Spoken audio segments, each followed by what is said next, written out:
அஸ்வின் ஜடேஜாவை பார்த்து ஒரு மாற்றத்தை செஞ்சேன். அதுதான் வெற்றிக்கு காரணம். ஹார்ட்லி சுவாரஸ்ய தகவல். 5 போட்டிகள் கொண்ட டெஸ்ட் தொடரில் விளையாடுவதற்கு பென் ஸ்டோக்ஸ் தலைமையில் இந்தியா வந்துள்ள இங்கிலாந்து அணியில் ஒரே ஒரு அனுபவ சுழற்பந்துவீச்சாளராக லீச் மட்டுமே இருக்கிறார்.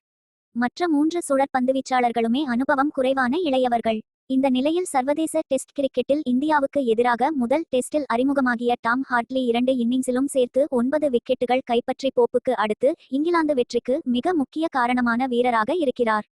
இந்த வீரர் இங்கிலாந்து முதல் தர போட்டியில் மிகச் சிறந்த பந்துவீச்சாக 5 விக்கெட் மட்டும்தான் கைப்பற்றி இருக்கிறார்.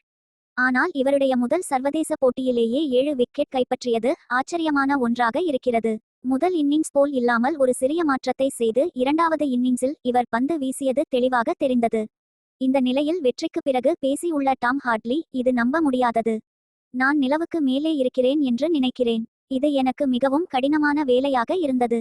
பந்து நன்றாக சுழலவில்லை என்று நினைத்தேன். பயிற்சியாளர்கள் மற்றும் கேப்டன் இருவரும் என்னை சுற்றி நிறைய நம்பிக்கையும் ஆதரவும் தந்தார்கள். போட்டியில் அந்த நாள் மோசமாக இருக்கிறதோ இல்லை நன்றாக இருக்கிறதோ, ஆனால் ட்ரெஸ்ஸிங் ரூமில் எப்பொழுதும் சூழ்நிலை ஒரே மாதிரி நன்றாகத்தான் இருக்கிறது. நான் மந்தமான ஒரு சூழ்நிலையையும் பார்க்கவில்லை. ஃபீல்டில் எப்பொழுது திரும்பி பார்த்தாலும் மிகச் சிறப்பாக இருந்தது.